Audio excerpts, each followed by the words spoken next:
Durham spends 4 years trying to prove this deep state conspiracy theory that Trump kept, telling his base was going to be proven, and people like Brennan and Pelosi and Schiff and others were going to be prosecuted. The whole thing, of course, was a big bust. 4 years, hundreds of interviews, and nothing to show but 2 failed cases in which not the defendants who were acquitted, but Durham, the prosecutor, I think, was criticized by the judge. And so their response to this big disappointment for Trump and for the MAGA crowd, let's go after Adam Schiff. Let's go after the person they most view as standing up for the rule of law, as standing up against Trump and MAGA world, leading the first impeachment, participating in the January 6th committee. That's what this is about. And Alex, I'm convinced when this dark chapter of our history is written, it will reflect that those Republican members who lack the courage to stand up to the most unethical president in U.S. history, Donald Trump, console themselves by attacking those who did. And that's what this is really about.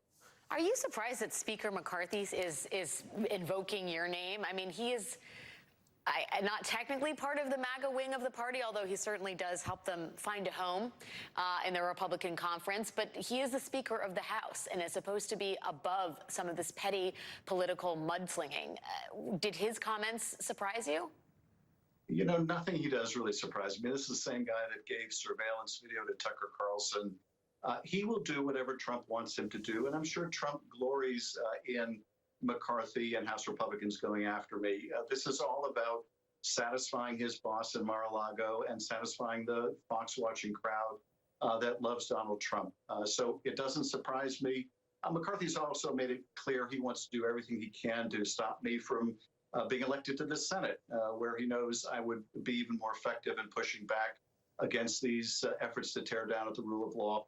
So this is, I think, part of what is at work here. Do you think that there's, I'm not going to ask if you think it's a coincidence because it's clearly not, but this is the day that there was a move to expel George Santos, the serial fabulist, from Congress. That failed.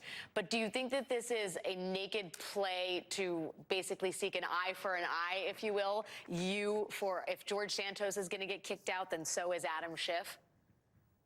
I think that a lot of what's going on is what we've seen many times in the past, which is when Democrats do something for the right reason, they use the precedent to do something for the wrong reason and attempt to draw some kind of a false equivalence about it. But, you know, the confluence of efforts to expel this serial fabricator, George Santos, this person who's just been indicted, who's admitted guilt to a foreign crime, to distract attention from that, and in the wake of the added disappointment of the Durham report, let's go after Adam Schiff. Let's, please the MAGA crowd and send a message to anyone else that stands up to Donald Trump and the extreme MAGA world. We will go after you the way we're going after Adam Schiff.